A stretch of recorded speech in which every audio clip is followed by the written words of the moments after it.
back for me. I've been waiting for this for 12 years.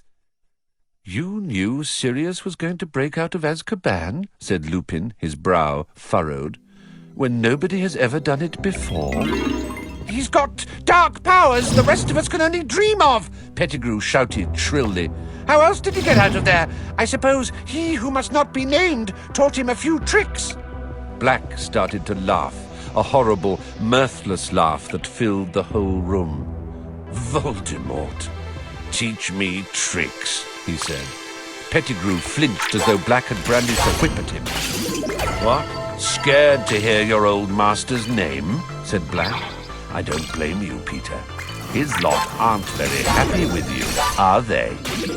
Don't know what you mean, Sirius, muttered Pettigrew, his breathing faster than ever. His whole face was shining with sweat now. "You haven't been hiding from me for 12 years, said Black. "You've been hiding from Voldemort's old supporters. I heard things in Azkaban, Peter. They all think you're dead, or you'd have to answer to them. I've heard them screaming all sorts of things in their sleep. Sounds like they think the double-crosser double-crossed them. Voldemort went to the Potters on your information, and Voldemort met his downfall there. And not all Voldemort's supporters ended up in Azkaban, did they?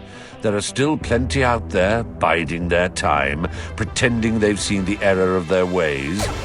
If they ever got wind that you were still alive, Peter." Don't know what you're talking about, said Pettigrew again, more shrilly than ever. He wiped his face on his sleeve and looked up at Lupin. You don't believe this madness, Remus? "I must admit, Peter, I have difficulty in understanding why an innocent man would want to spend 12 years as a rat," said Lupin evenly. Innocent, but scared, squealed Pettigrew. If Voldemort's supporters were after me, it was because I put one of their best men in Azkaban, the spy, Sirius Black. Black's face contorted. "How dare you?" he growled, suddenly sounding like the bear-sized dog he had been. "I, a spy for Voldemort? When did I ever sneak around people who were stronger and more powerful than myself? But you, Peter, I'll never understand why I didn't see you with a spy from the start. You always liked big friends who'd look after you, didn't you? It used to be us, me and Remus and James."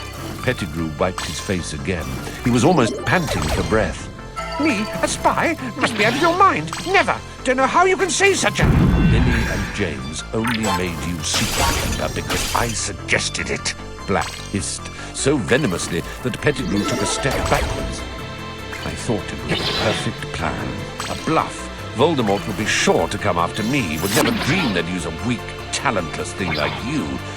It must have been the finest moment of your miserable life, telling Voldemort you could handle the Potters."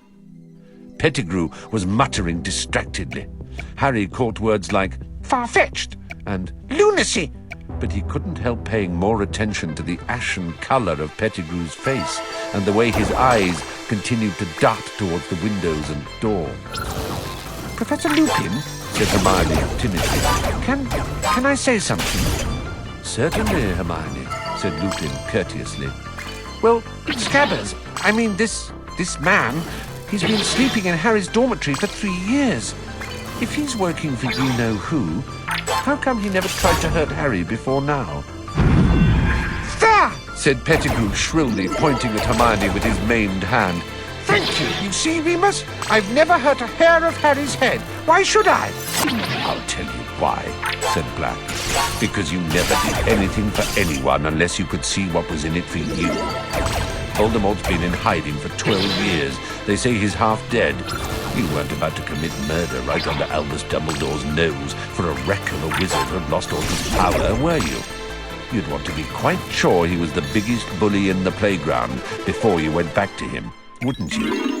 Why else did you find a wizard family to take you in, keeping an ear out for news, weren't you, Peter, just in case your old protector regained strength and